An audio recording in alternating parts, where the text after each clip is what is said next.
Welcome, everybody. This is How Many Beers starring Chief and Son. This is our first episode.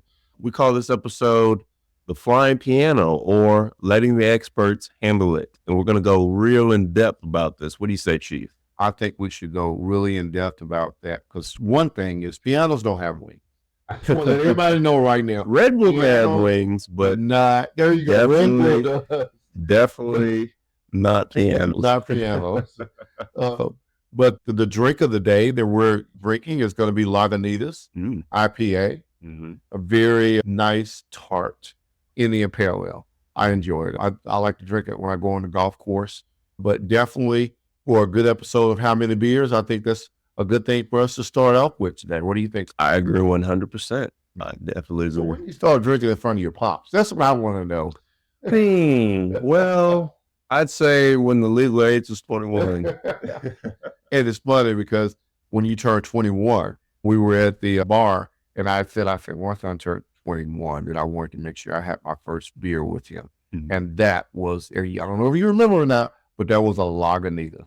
So that's the main purpose of us starting this episode with Lagunitas, because that's the beer that when my son turned 21, we enjoyed together. Very first drink, Lagunitas IPA. Well, it's definitely a lot more sentimental. Yeah. So we'll give a shout out to Lagunitas. Shout out to Lagunitas. All right.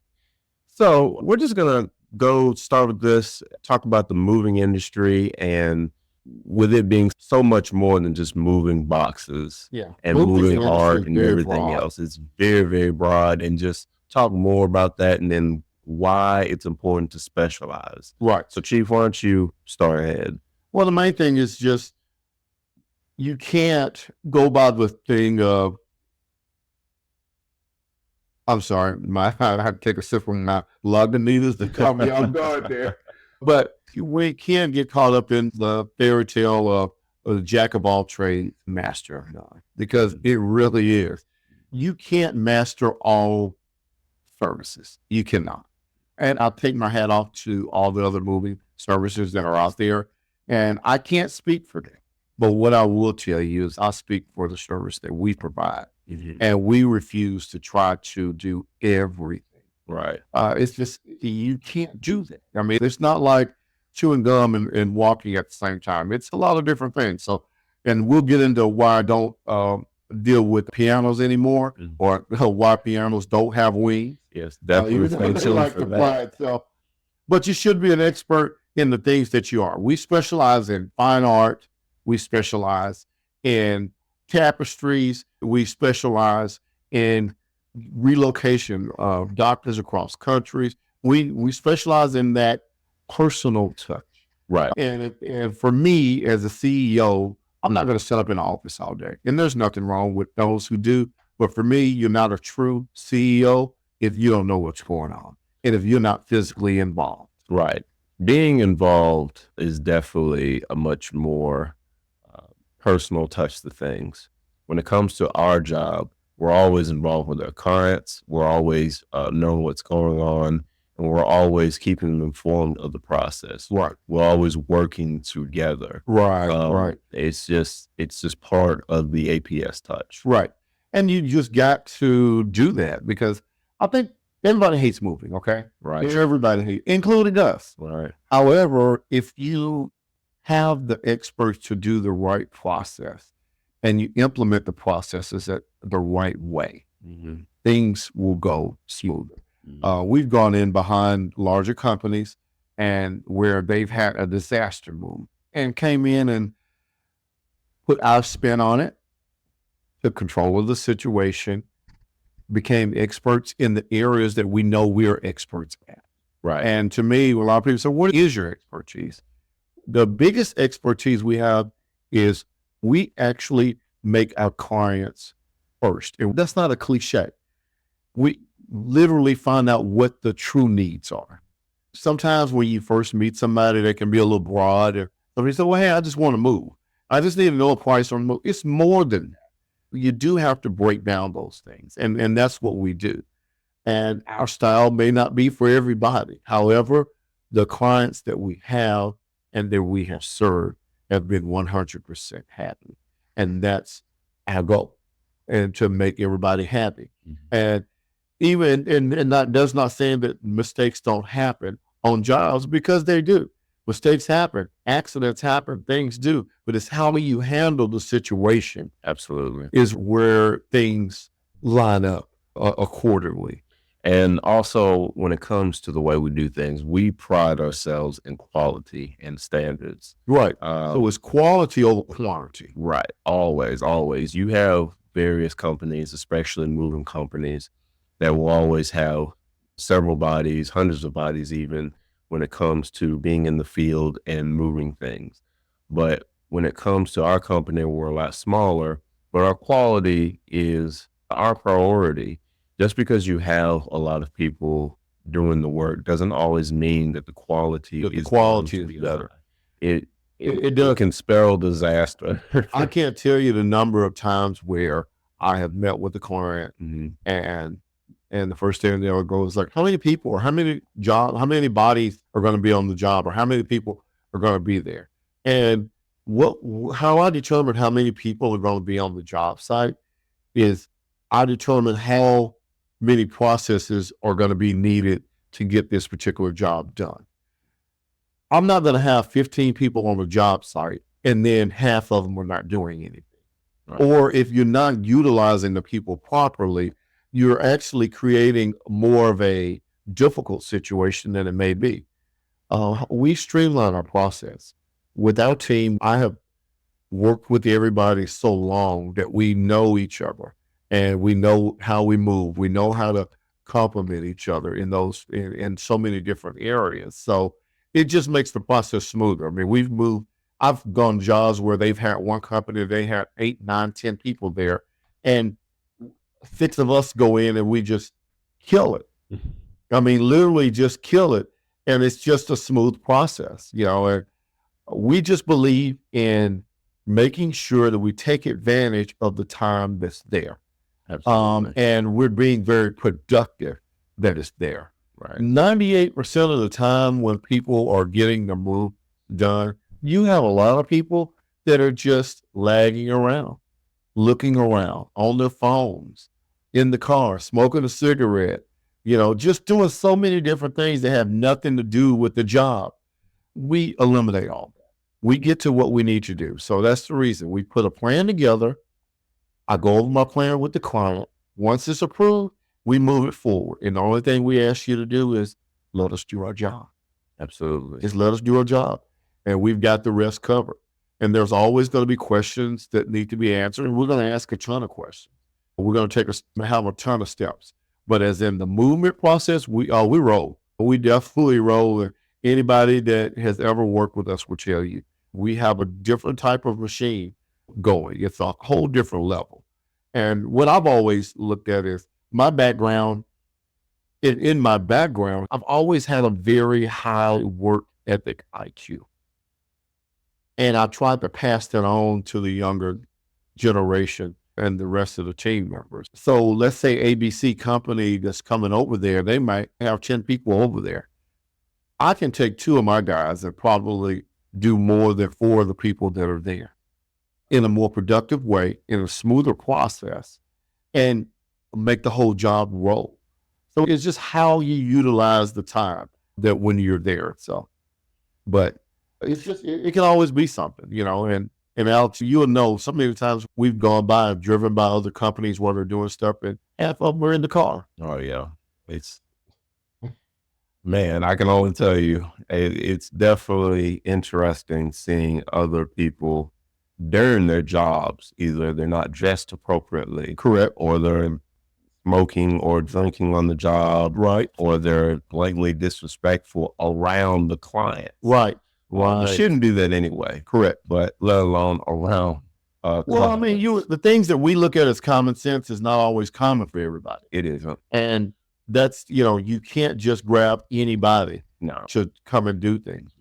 With us, it's always quality over quantity. Correct. And, time is money, but always be consistent. Right.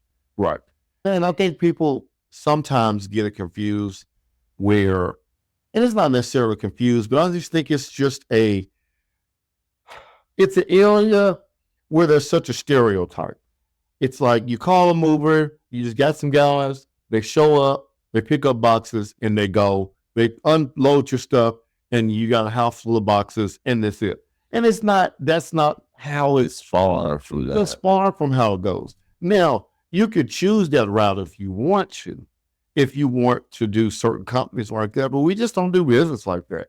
I mean, it's a whole experience, isn't it? It's always an experience. And it's not a sales experience. It's literally a family experience and a comfort experience. We want to try to take the stress out of it. Right. We want to take the stress out of it for you, and we want to take the stress out of it for us. And the best way that we can do that is go in, we plan properly and go in and make sure that we stick to the plan accordingly and just kind of go from there. Man, we engage with our clients throughout the whole process. We share information, they share information. And so we can make sure that everybody is on the same page. And that's the one other reason why, hey, I don't move pianos. So guess what? If you've got a Steinway or a Yamaha or something along those lines that you really cherish, what we do is make sure you have the people that's needed to move them properly. And that's it. And again, there's nothing wrong with companies that do move pianos. Hey, I take my hat off to you. But there's no way that one company can be a jack of all trades and master of none. I mean, a jack of all trades and just get everything correct. And with the size of our business, for me, I don't want to take that risk. No. I don't want to take that risk. And that's one of the reasons why it's very important to specialize in what you specialize. Correct.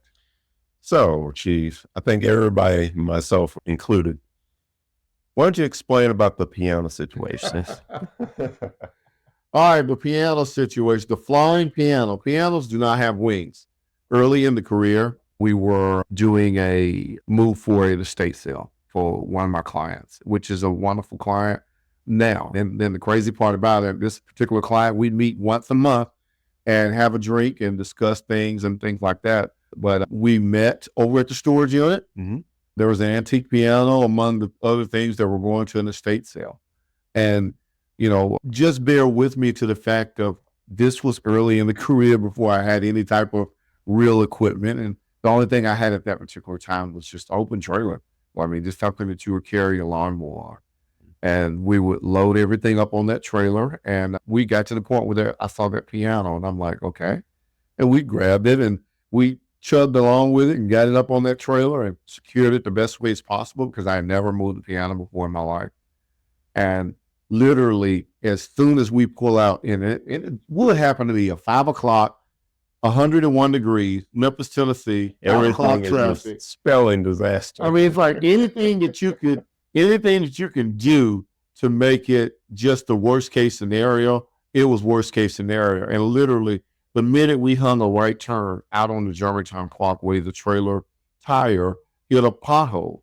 And when it hit a pothole, I looked up in my rearview mirror and I was like, oh, flying piano, no wings. It was just literally, you would thought E.T. It reminded me of like E.T. on the bicycle going past the moon, but it definitely was not E.T. falling home. I mean, that was definitely a antique piano going home, but it crashed and went into several different pieces. And my heart just dropped. But we were able to get everything pulled together and get it delivered. And we had to make sure that we financially took care of our obligations when it came to that, because that was very expensive. That was an expensive lesson when it came down to it. And the client was very, very gracious and could have just required me to pay all this money at that particular time. And they didn't. And they understood and made certain arrangements for me. And I'll forever be grateful. But what I will tell you, even though we're all for this now, they never let me live it down. I'm almost thinking it was probably easier for me just to cut a check for 20 grand back then and just be done with it. Because I'm like, we can be out at dinner, we can be at the mall, we can be wherever, and everything will be going just fine. And it's like, okay, we'll see you later. Well, yeah, you remember that piano? Don't forget about that piano. So, as a matter of fact, this episode, while we were recording another episode, and we informed them about the podcast, I get a text and was like, hey, guess what? I think you should talk about that piano. So I'm just going to tell you, this piano is forever etched in my brain. However, that piano forever changed how we did business. Absolutely. Yep. That's a good thing when it comes to standards in business, Yep. learning from your lessons. Learning from my lesson. And doing better. Yep. And it just kind of went from there.